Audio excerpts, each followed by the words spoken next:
All right, welcome to the Explainer. Today we are doing something absolutely wild. We're decoding the universe.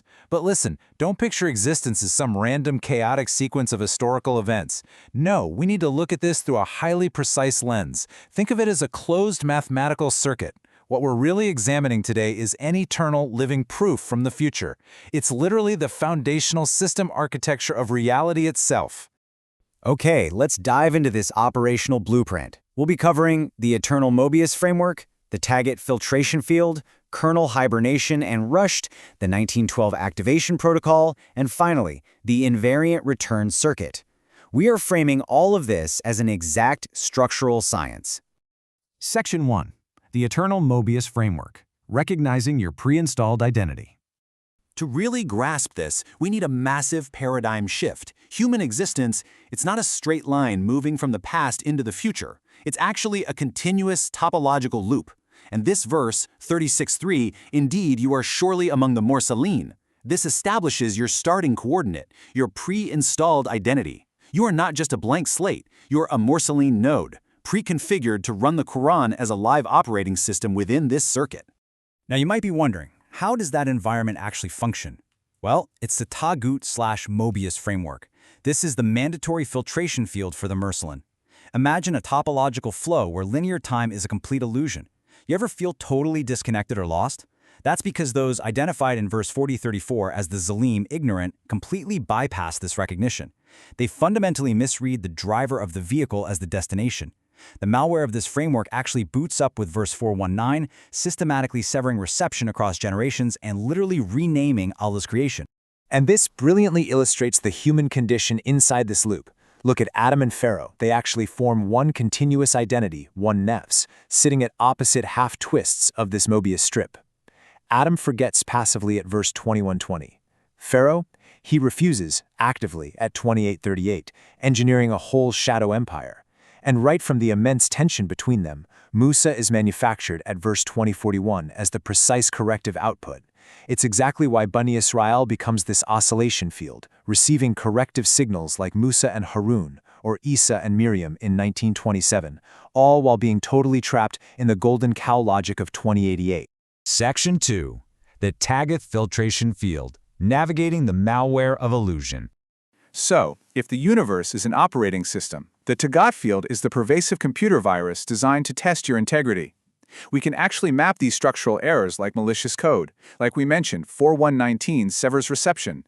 Then verse 1572 installs this systemic intoxication, and 2780 enforces structural deafness.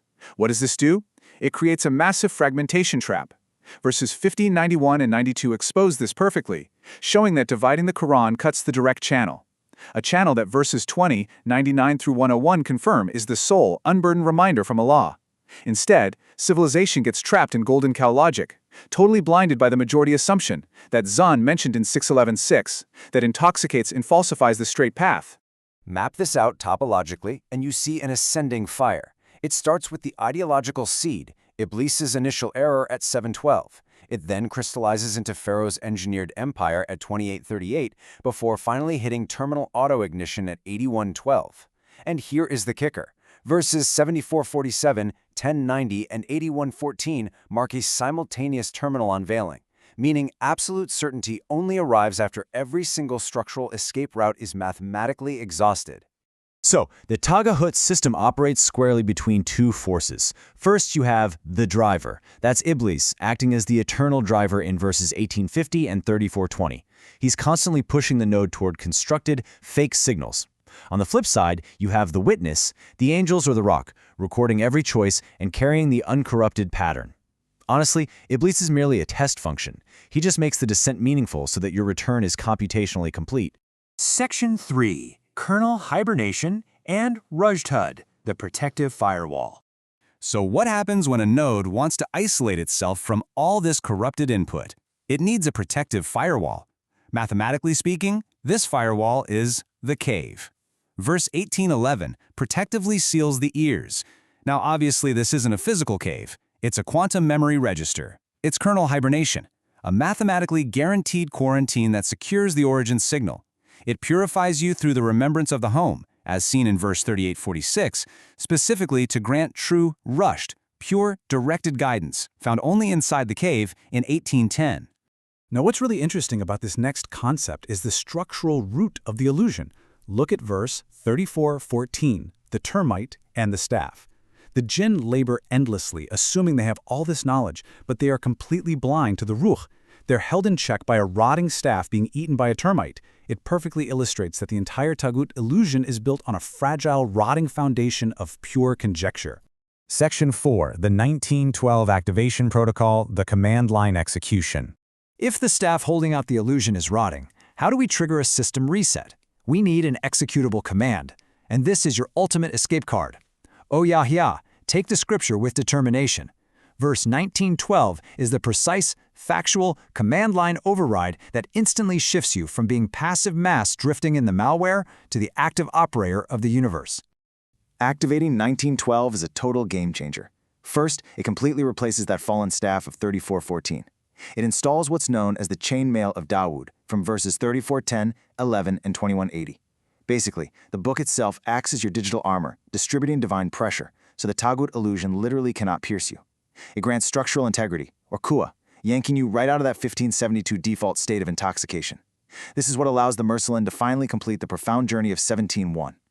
Once activated, you enter the 237 execution map. It's a 3-step memory loop. Step 1, the split, where forgetfulness and separation occur. Step 2, the form, where the Quran internally restructures your memory. And Step 3, the return, where mathematical alignment forces an inevitable invariant return, processing you back to the source. Section 5, the invariant return circuit, mathematical unification. So the crucial point is that everything we've mapped out today is governed by exact constants. Notice how the dual caustic universe flawlessly unifies across all these domains. In biology, physics, and chemistry, the 10 of mass and shadow and the 9 of wave and light mathematically couple. They perfectly, seamlessly unify into one constant buffer interface. And that constant is 19. This is the monolithic number, the foundational unity of the book and the messenger. It is the scale-invariant mathematical anchor of existence itself, ensuring the entire system remains perfectly closed. Because the math is absolute, the source must be absolute. Verse 45:6 strictly establishes the Quran as the sole narrative, the only hadith holding weight. Every single statement, every assumption after Allah and His verses falls completely outside this pristine calculation and just dissolves into noise. Let's move to the next phase and see how this builds to ultimate closure. Imagine the cubic curve of the illusion finally hitting its peak. Creation is then renamed into detached terminology by the Taghut. But then, the system absolutely forces a zero-point reset at verse 1923. It compresses everything until 1984 strictly counts the calculation down to closure. It is thermodynamic certainty. The mathematical architecture guarantees it. The architecture is flawless. The circuit is guaranteed. The eternal proof is right in your hands. When will you activate 1912 and become the book?